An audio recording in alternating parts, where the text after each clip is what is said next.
আমার বাপের বাড়িতে থাকা অবস্থাতে সেই সময় যখন রান্নাঘর তোমরা চেঞ্জ দেখেছিলে অনেক কমেন্ট করতে। তো আমি দেখে দেখে 4 মাস পর যখন সমস্ত বিষয়টা তোমাদেরকে জানিয়েছিলাম যে রান্নাঘর কেন চেঞ্জ, তারপরে কিন্তু আমার বাবা একদিন বলেছিল যে আমি এগুলো নাকি সব ভিউজের জন্য আর টাকার জন্য সব কিছু তুলে ধরছি। তো আজকে আমার ভীষণভাবে বলতে ইচ্ছা করছে, ভিউজ আর টাকা যদি এতটাই আমার কাছে ইম্পর্ট্যান্ট হতো মানে ইউটিউব থেকে, তাহলে আমি আমার প্রেগন্যান্সির পুরো জার্নিটা খুব সুন্দরভাবে তুলে ধরতাম। এরকম ভালো অপরচুনিটি আমি কোনোদিনই মিস করতাম না। তো দেখতে দেখতে আমার প্রেগন্যান্সির শেষের মুখে, আর প্রেগন্যান্সি আর আমন্ড বাদাম মানে ড্রাই ফ্রুটস নেওয়া একে অপরের সঙ্গে যেন ওতপ্রোতভাবে জড়িত। কেমন আছো বন্ধুরা? আশা করছি সবাই সুস্থ আর ভালো আছো। তোমাদের সবাইকে অনেক দিন পর একটা নতুন ব্লগে অনেক মন থেকে আর ভালোবাসার সাথে ওয়েলকাম জানাচ্ছি। তো সকালটা শুরু হয়ে গেছে। আগের দিন রাতে আমি আমন্ড ভিজিয়েছিলাম, তো সেটাই আমি নিয়ে নিচ্ছি। আমি বেসিক্যালি আমন্ডই খাই, আর মিঠির বেলাতে এটাও খেতাম না, এইবারে তো তাও খাচ্ছি। আর এইটা কিন্তু সচরাচর আকাশই ভিজিয়ে দেয়, আর যেদিন আমি ভিজাই এই 4টে মতো ভিজাই, আর আকাশ ভেজালে 5টা মতো ভেজায়। তো এই রইল সকালের আমার খালি পেটে খাওয়া প্রথম জিনিস। আর দেখো আমি কতবার করে পাটা উঠাচ্ছি, আর আকাশে যাতায়াতের আর শেষ নেই। তো আমি কিন্তু পুরো প্রেগন্যান্সিটা তোমাদের সামনে তুলে ধরতে চেয়েছিলাম, তারপরে কিছু একটা ভেবে আমি আর প্রেগন্যান্সি জার্নিটা তোমাদের সাথে শেয়ার করিনি। কারণ এটা একটু বিতর্কিত প্রেগন্যান্সি। প্রথম কথা, আমি তোমাদেরকে নিজের থেকেই সমস্তটা আমাদের ফিনান্সিয়াল আপডেট, স্টেবিলিটি সম্বন্ধে জানিয়েছি। তো তোমরা অনেকেই জানো যে আমরা খুব একটা সচ্ছল পরিবার নয়। আর সেকেন্ড, আমার হাজব্যান্ড একজন ক্যান্সার সার্ভাইভার, যে কিনা 4 বছর হয়েছে সুস্থ রয়েছে। তো অনেক কিছু মিলিয়ে সেকেন্ড প্রেগন্যান্সিটা সবার কাছে খুব একটা গ্রহণযোগ্য হয়নি, একটু বলতে পারো বিতর্কিতই। তো এটা নিয়ে অনেকেই অনেক রকম কথা বলে যে বাচ্চাটা এসে গেছে, ভালোভাবে বড় হচ্ছে, তাকে নিয়ে অনেকেই বলে আমি নাকি নিয়ে ভুল করেছি। তো এগুলো আমার শুনতে ভালোও লাগে না, তাই জন্য আমি প্রেগন্যান্সি জার্নিটা শেয়ার করিনি। এই করে আমার প্রেগন্যান্সি জার্নি প্রায় শেষের মুখে, আর হাতে গোনা কয়েক সপ্তাহ পর আমাদের ছোট্ট সোনা আমাদের কাছে চলে আসবে। আর ব্লগটা যেহেতু আমি সকাল থেকে শুরু করেছি, আকাশ প্রত্যেক দিনের মতো স্নান টান সেরে সূর্য প্রণাম করে, সূর্য দেবতাকে জল নিবেদন করে, ওগুলোই করছিল। আমি এগুলো সমস্তটা দেখালাম না। তারপরে আমি দেখো সোজা চলে এসেছি রান্নাঘরে। আর ও কিন্তু সকালবেলায় দুধ রুটি খেয়ে যায়। তোমরা যারা রেগুলার ভিউয়ার্স অনেকেই জানো যে ও দুধ রুটি খায়, আর কখনো কখনো সাউথ ইন্ডিয়ান খাবার বা রুটি তরকারি এগুলো পেস্ট করে খেয়ে যায়। তো এখানে কিন্তু আমি দুধ রুটি ভিজিয়ে দিয়েছি যখন আমি ফ্রেশ হয়েছি তারপরেই, কারণ যদি ভালো করে না ভেজে না একটু লাম্পস রয়ে যায়, তো আকাশের একটু খেতে প্রবলেম হয়। তো এখানে গরম দুধের মধ্যে রুটি আর গুড় মেশানো আছে। আর সকালবেলা মানে ভীষণ ব্যস্ততা। সকালে শুরুর ব্যস্ততার প্রধান কারণ হচ্ছে আকাশের কাজ থাকে সকাল 8:30টার থেকে, তারপরে আমাদের মিঠির থেকে আর্লি মর্নিং স্কুল, প্লাস আমাদের বিল্ডিংয়েও খাবার জলেরও ব্যবস্থা নেই, অনেকটা দূর থেকে হাতে টেনে জল আনতে হয়। এটা হচ্ছে মেন ব্যাপার। কিন্তু আমাদের মিঠির যেহেতু আগের দিন একটুখানি আমি শরীরটা ঠিক ফিল করিনি, মানে একটু খারাপ আছে, নাকটা বন্ধ, তো ওকে আমি আর সকালবেলায় উঠাইনি। তো আজকে আমাদের মিঠি ঘরেই রয়েছে। আর এই দেখো মিঠির বাবার খাবার আমি পুরো রেডি করে রেখেছি। তারপরে ও বেসিক্যালি না কিচেনেই খায়, তো আমি আজকে ঘরে এনে খাবারটা রাখলাম। আর আমি নিচেই রাখতাম, কিন্তু আমি নিচে ঝুঁকতে পারবো না। মাসের এই শেষের টাইমটা প্রেগনেন্সির, বুঝতেই পারছো অনেকটা কষ্ট ঝুঁকে ঝুঁকে কাজ করা। আমি চাইছিলাম ও পাখার সামনে বসে রিল্যাক্স হয়ে খেয়ে যাক, সারাক্ষণ দৌড়ঝাঁপ করতে থাকে আপ টু মানে যতক্ষণ না কাজে যাচ্ছে। তো এখানে ও বসে একটু আরাম করে খাক। আর দেখো ওর খাওয়া হয়ে গেছে, আর ও এখন বেরিয়েও যাচ্ছে। সকাল থেকে বৃষ্টি পড়ছিল, তাই জন্য রাস্তাঘাট এরকম ভেজা ভেজা অবস্থা। লাস্ট 10 দিন আগে আমি জামা কাপড় কেচেছিলাম, তারপর থেকে জামা কাপড় জমছিল, আমি আর নিচে বসে কাচতে পারি না। তো আকাশ আগের দিন রাত্রেবেলা কেচে দিয়েছে, আর আমি মিলেও দিয়েছি। দেখো দূরে যাও। সকাল থেকে উঠে মিটিকে এতক্ষণ দেখাইনি কেন বলো তো? এই দেখো আমি তো জামা কাপড় মিলে এসে একটু শুয়ে পড়েছিলাম। হ্যাঁ, আমি খাইনি এখনও, যে 10টা বাজে। এদের খাওয়া হয়ে গেছে, বাপ বেটি যে যার মতো ব্যস্ত। বাপ চলে গেছে কাজে, আর বেটি দেখো না সকাল সকাল ওয়াটার বেলুন। হ্যাঁ, দেখো যেই দিনই ব্লগ বানাবো কে ওকে কি দিয়েছে সেটাও বলবে জরুর। বারবি ডলটা পছন্দ হয়েছে তোমার? হ্যাঁ হ্যাঁ, আরে বাবা রে, তোমাকে কি আমি ওই জন্য দেখাচ্ছি যে কে কি দিয়েছে দেখাতে হবে? হ্যাঁ না না, সেটার জন্য না। দেখো এটা একটা অরেঞ্জ আছে, ওখানে রাখো, ওখানে। হ্যাঁ, একটা অরেঞ্জ আছে, একটা দেখাচ্ছি। কেন কি বারবি ডলের সাথে যে ড্রেসগুলো এসছে না, এত বাজে এসছে। মিঠি খুবই মানে একদম স্যাটিসফাইড ছিল না। তো আমি ভাবলাম পুতুলের বেচারি, এটাই তো পুতুল খেলার বয়স বলো তো। তো ড্রেস অর্ডার করেছি, তো এই ড্রেসগুলো নিয়ে মিটি খুব খুশি। এই যে লাস্ট কি জুতো এসেছে জুতাও এসেছে, এ দেখো জুতার বালতি। এগেন ইয়েলে বলছি। অরেঞ্জের অরেঞ্জ, ব্ল্যাকের ব্ল্যাক। তো ওটা কোথায়? আরও আরেকটা জুতো, ও একটা পরে আছে। আচ্ছা ইয়েলো না। আচ্ছা, তুমি ব্রেকফাস্ট করেছো? হ্যাঁ, কি করেছো ব্রেকফাস্টে? লাড্ডু আর পরোটা খেয়েছি। আচ্ছা, তো বাবা কই? অফিসে গেছে। অফিস করে তোমার বাবা? হ্যাঁ, বাবা অফিস করে না, বাবা একটা দোকানে কাজ করে বাবা। ও চিপসের দোকান খুলে দিয়ে রেখেছে। দোকানে বাবা হিসাবপত্রের কাজ করে। একটা বড় হোলসেল দোকান আছে মানে গ্রসারির, সেখানে।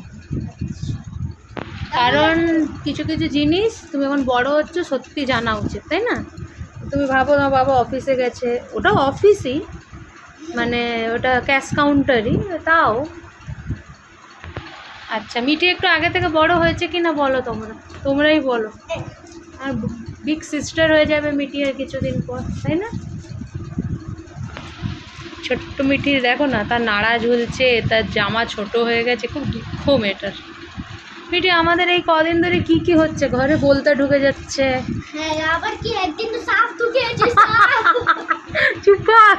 সাপ ঢুকেছে। মা গো, সব থেকে কষ্ট হয় আর বলতা ঢোকে, এত ভয় পাই আমি আর মিঠি।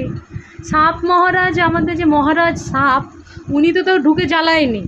কোথায় হারিয়ে গেছেন উনি আমি জানি না, আমাদের ঘরে ঢোকেনি বাবা, এসব আমি কথা বলতে চাই না। ও এসছিলে বিল্ডিংয়ে, আমাদের সাথে দেখা হয়নি ওনার, ইভেন আমরা ওনার সাথে দেখা করতেই চাই না। মা মশা পাঠিয়েছে।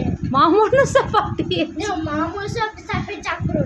জাগ্রত, আচ্ছা মা মনসা সাপের জাগ্রত না, সাপ হলো মা মনসার বাহন। আচ্ছা, তুমি সকাল সকাল যে ওয়াটার বেলুন বানানোর যে আইডিয়া কেন এলো হঠাৎ আজকে? না, কেন কি আমি কবে থেকে ভিডিওতে দেখিয়ে যাচ্ছি আমাদের স্কুইচি স্কুইচি আসছে। জানো, ও সকাল থেকে উঠে পিচকারি নিয়ে, তখন ব্রাশও করেনি, পিচকারি নিয়ে জল নিয়ে খেলেই যাচ্ছে। আমি ওকে কখন আর দেখাইনি, আর আমি আর জামা কাপড় মেলাও দেখাইনি, কারণ প্রচুর জামা কাপড় মিলতে মিলতে আমি অসুস্থ হয়ে গেলাম। আর সমস্ত জামা কাপড় ওর বাবা কাছাকাছি করে দিয়েছে সবটা, কারণ আমি এখন দীর্ঘদিন কাছাকাছি করতে পারি না, অনেক দিন হয়ে গেছে, মানে এগুলো জমা ছিল, তাই না? ওর বাবা করে দিয়েছে। প্লাস এটা বহুত ही সফট এটা ফেটে যাবে একদম গোল মোটরের মতো। দেখো তো, স্মাইলিটা আবার বানিয়েছে, খুব সুন্দর, খুব সুন্দর। এই টেকনিক আসলো কি না? হ্যাঁ, এক প্রান্ততে এই বেলুন, এক প্রান্ততে আরও দুটো বেলুন, এগুলো সকাল থেকে বার করিয়েছে তার বাবাকে দিয়ে। কালকে কটার পর ঘুমিয়েছিস? দুপুর বলছি, রাত 3টার পর। কারেন্টই নেই, লোডশেডিং, কি মুশকিলসে আমরা ঘুমিয়েছি গরমের মধ্যে, বাপরে বাপ। তো চলো, আমিও ব্রেকফাস্ট করে নিই, ওকে ম্যাডাম। Bye bye.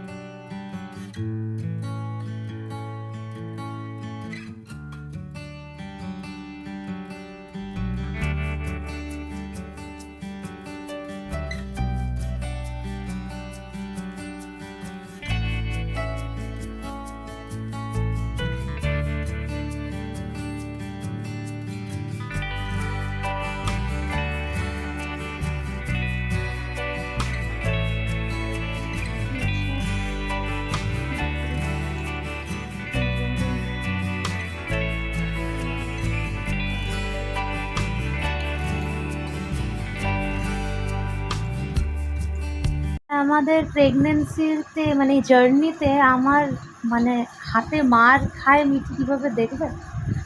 দাঁড়া, তোমাকে দেখাচ্ছি তোমাদেরকে। ফ্যানের আওয়াজে তোমরা শুনতে পাচ্ছ কি না জানি না, বাট এই ফ্যানের আওয়াজ হচ্ছে আমাদের কাছে ভগবানের সমান। কারেন্ট ছিল না, এক্ষুনি এলো, এই আওয়াজের এখন কিচ্ছু আমি আর এক্সকিউজ দেবো না, হোক আওয়াজ। রেডি মিঠি মার খাওয়ার জন্য? এই এবার উল্টা হাতের একটা দেবো, এ ঠাস, এ ঠাস, এটা মাথাতে ঠাস, একটা চিনে চিনে থুতনিতে ঠিস। থুতনি ওইটা হয়? হ্যাঁ, না এটা তাহলে ঠাস এই জন্য আরেকটা ওর পিঠের মধ্যে ঠয়। দেখেছো কত সুবিধা করে দিচ্ছে মিঠি আমার, মারকে মারও হয়ে যাচ্ছে, রেস্টকে রেস্টও হয়ে যাচ্ছে। কি নিয়ে বসেছো এগুলো? কালার আর এগুলো আমার বাবা কিনেছে। তো বাবা আর মাই তো দেবে, আর কে দেবে? বাবা কিনেছে মা কিনেছে তো স্পেসিফিকভাবে বলতে হবে না বারবার। আর্টিস্টের বাই বাই। আর্টিস্টের কিনে দিয়েছে, আর্টিস্টকে। আর আর্টিস্টের এটা ব্রাশ আচ্ছা দামি করে কিনেছে কেন? হ্যাঁ, আর আমি একটা স্কুচি বের বানিয়েছি, তার প্যাকেট বানাচ্ছি। কুচি বিয়ার কি সব ভাষা শিখে না। আমি না স্কুচি বের যাচ্ছে যে আমি প্যাকেট বানাচ্ছি। কুচি বিয়ার মানে কি? একটা নরম সফট, কুচি মানে সফট, বেয়ার মানে ভালো। ও আচ্ছা, কুচি বিয়ার, ওকে। পুজো পুজো পুজো পুজো পুজো পুজো। তো দেখো বন্ধুরা, আমি কিন্তু এইভাবে লাঞ্চের প্রিপারেশন করি। এগেন খাটে বসেই, নিচে বসে একদমই করা যায় না, আর ঘরে চেয়ারও নেই, মানে চেয়ারও একটা নিতে হবে, দরকারও, সিজারের পর লাগবে। তো এই দেখো খাটে বসে এরকম করে পিছনে বালিশ সাপোর্ট করি, তারপরে আমি কোলের মধ্যে সবজির পাটাটা রেখে আর সবজি যা যা দরকার কাটি। আর আমাকে কিন্তু মিঠি ভীষণ হেল্প করে স্কুল থেকে এসে, ও কিন্তু আমাকে অনেক কিছু তুলে তুলে দেয়, উপরে উঠিয়ে দেয়। দেখো ঝুঁকি না একদম, তো এইভাবে মানে আমি বলতে পারি না যে আমি একদম ঝুঁকি না, ঝুঁকি, তবে আমি চেষ্টা করি, যেহেতু আমার লাস্ট ট্রাইমেস্টার চলছে, এইসব ঝুঁকাঝুঁকির চক্করে সময়ের আগে যদি ওয়াটার ব্রেক ট্রেক হয়ে যায়, যেটা আমার মিঠির বেলায় হয়েছিল, তো আমার ওটা ভীষণ ভয় লাগে। তো আমি চাইছি না এইবারে এরকম একটা হোক, যতটা পারবো আমি নিজের থেকে সাবধান থাকার চেষ্টা করব। তো আজকে দুপুরবেলায় রান্না হবে সোয়াবিনের তরকারি আর অমলেট, তার সাথে আর কি কি হয় চলো তোমাদেরকে সমস্তটাই আপডেট শেয়ার করব। আর আমি কিন্তু সমস্ত তরকারি কাটাকাটি রেডি করে, মানে যেটা মিনিমাম খেয়ে থাকা যায়, দুপুরের রান্নাটা আমাকে যেহেতু করতে হবে, সেগুলো রেডি করে আমি মিঠিকে তেল মাখিয়ে দিচ্ছি। ওকে ওইদিকে স্নান করতে ছেড়ে দেবো, একাই স্নান করে নেয় গো, অনেক দিন ধরেই করে, যখন আমি প্রেগনেন্ট ছিলাম না তখনও। আর আমি এদিকে রান্না চড়াতে চলে যাবেন, আকাশও চলে আসবে খেতে।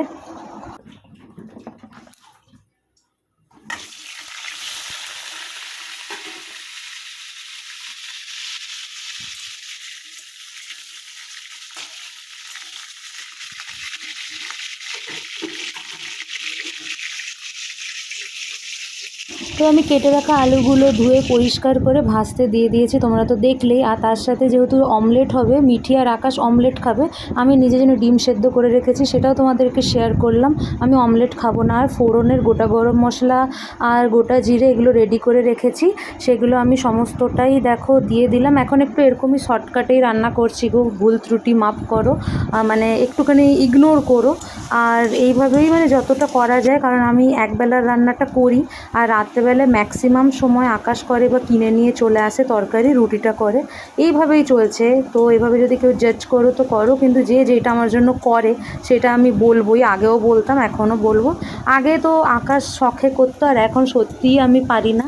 তো রাতে তো প্রশ্নই আসে না, যেহেতু প্রথম থেকেই করে। তো আর দুপুরবেলাটা আমিই করি ম্যাক্সিমাম, কখনো কখনো খুবই কম হোম ডেলিভারি অর্ডার করা হয়। তো এখন আমি চলো ভাতের ফ্যানটা গেলে নিই, তারপরে তোমাদের সাথে কথা বলছি।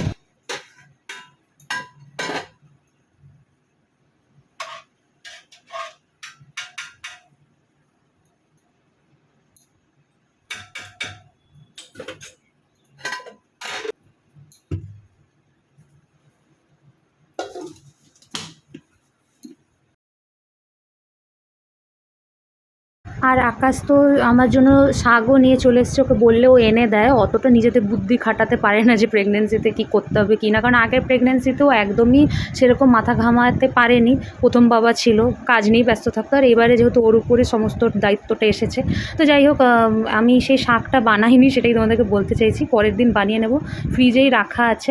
আর এখানে মিঠিকে আমি যেই পুতুলের ড্রেসগুলো কিনে দিয়েছি, সেগুলো দেখো নিয়ে কী সুন্দর একা একা খেলা করছে। না হলে না অনেকটা সময় স্ক্রিন টাইমে চলে যায়, ফোন দেখে, তো আমি আর সেটা ভালো লাগে না। ফোন তো দেখতেই হয়, কারণ দিতেই হয়, যেহেতু ঘরে টিভি নেই, টিভিটা সেই ক্যান্সার পিরিয়ডের সময় বিক্রি করা হয়েছিল, আর কেনা হয়নি, কিনে উঠতে পারিনি। তো টিভিও কিনতে হবে। এগুলো যতদিন না ব্যবস্থা হচ্ছে, ঘরের এই জিনিসপত্রগুলো টুকটুক করে করতে পারছি, ততদিন একটু মিটিকে ফোন নিয়ে থাকতে হয়। ও আর 5টা বাচ্চার মতো একটু টিভিতে কার্টুন নিয়ে বসতে পারে না, ওই মোবাইলেই করে। তো ওই জন্য আমি না এই পুতুল খেলার বয়সটাই যদি পার হয়ে যায়, তো এখন এত টাকার চিন্তা করে কী হবে? অনেকেই ভাবে না অনলাইন বা অফলাইন বাচ্চাদের জন্য এত কেনাকাটা করে লাভ কী? তো আমি এইসব একদম বিশ্বাস করি না, নাকি আকাশ। আমি চেষ্টা করি যতটা সম্ভব বাচ্চাদের খেলনা টেলনাতে আমি ইনভেস্ট করে দিই। ওইসব আমি কখনো কোনো দিনও ভাবিনি। যা ও চায় আমি চেষ্টা করি কিনে দেওয়ার। সেটা যতই মানে কোনো রকম লজিক না থাকুক, আমি কিনে দিই। সে একবার ফলস রুল বলছিল, ফলস রুলও দিয়েছি, এরকম অনেক কিছু আছে। তো এখন দেখো যে জামা কাপড়গুলো কাচাকাচি করা ছিল, ওর মধ্যে বালিশের কভারও ছিল, ওগুলো আমি পরিয়ে দিলাম। কারণ আমার পাশ বালিশটা খুবই মানে কেমন একটা যেন লাগছিল। আর দেখো কিছু একটা কাজ করে আমার কি হালত হয়। তো আমি এখন অবধি স্নান করিনি, এবার স্নানও করতে হবে। কারণ আমি যদি রান্নার আগে স্নান করি না, আমার অবস্থা একদম খারাপ হয়ে যাবে আমি জানি। তাই জন্য আমি এতটা ঘামি, ওই জন্য রান্নার পর স্নান করি। আর তাই জন্য মাথাটাও খালি, সিঁদুর দিতে হবে মাথাতে। তো এই হচ্ছে আমার এখন বেবি বাম্প। তোমাদেরকে এখনও অবধি কখনো শেয়ারই করা হয়নি। প্রেগনেন্সি জার্নি সবাই প্রচণ্ডভাবে উপভোগ করায়, দেখায়, অনেক কিছু করে। তো আমি যদি এত ভিউজ প্রেমী হতাম, তাহলে নিশ্চয়ই তোমাদের সঙ্গে আমি এই সময়টা তুলে ধরতাম, তাই না? মানে এত পরবাই করতাম না তোমরা আমার প্রেগনেন্সি নিয়ে কুমন্তব্য করছো না। ভালো আরেকজন কী করছিল? আবার বেলুন বানিয়েছে। কেন কি এটা হারিয়ে গেছিল? হাতে না হাতে অন ক্যামেরা ধরা পড়লো, দেখো। আর কি, দেখতে দেখতে লাঞ্চ ব্রেকের টাইম হয়ে গেল, আর আকাশও চলে এলো লাঞ্চ ব্রেকে। আর সাথে দেখো নিয়ে চলে এসছে চাট। এই অবেলায় এরকম একটা ভুল আমার কিন্তু ভীষণ ভালো লেগেছে। অবেলায় এরকম খাবার আনলে দুপুরবেলায় লাঞ্চ খাবার ইচ্ছে আর থাকে বলো? খিদেটাই মরে যায়। কিন্তু ও চলবে, আমার এত ভালো লাগে এখন নুন ঝাল, মানে নোনতা ঝাল টক এইসব জিনিস। আমার মিষ্টির প্রতি কোনো ক্রেভিং নেই। তো আমি একটুখানি টেস্ট করে নিচ্ছিলাম, আর আকাশের জন্যও রেখেছিলাম, তার সাথে মিঠিকেও দিয়েছিলাম। তো এখানে আকাশ দেখো খাওয়া দাওয়া করে যাওয়ার আগে কি সুন্দর মিঠিকে হাগ করে যায়, আর বুঝিয়ে বলে যায় যে মাকে জ্বালাবে না, ঘুমিয়ে যাবে। আর সেই দিন মিঠি করেছে প্রতিবাদ, বলছে প্রত্যেক দিন এই একই কথা বলো। তাতেই ওর বাবাকে একটু বকছে যে হ্যাঁ, প্রত্যেক দিন তোকে একই কথা বলবো, কারণ তুই ঘুমোস না, শুধু টোটো করিস, বেড থেকে নেমে খেলাধুলা করিস। তো এই চলছিল আর কি বাবা মেয়ের মধ্যে কথা। পুরো প্রেগনেন্সিতে এটা হলো আমার হয়তো 3rd ব্লগ আমার প্রেগনেন্সি রিলেটেড। যদি ভালো লাগে অবশ্যই লাইক করে দিও। তো বন্ধুরা, ব্লগটা শেষ করছি। আর নতুন হলে চ্যানেলটা সাবস্ক্রাইব করতে ভুলো না। টাটা, সবাই ভালো থেকো, সুস্থ থেকো, দেখা হচ্ছে খুব তাড়াতাড়ি।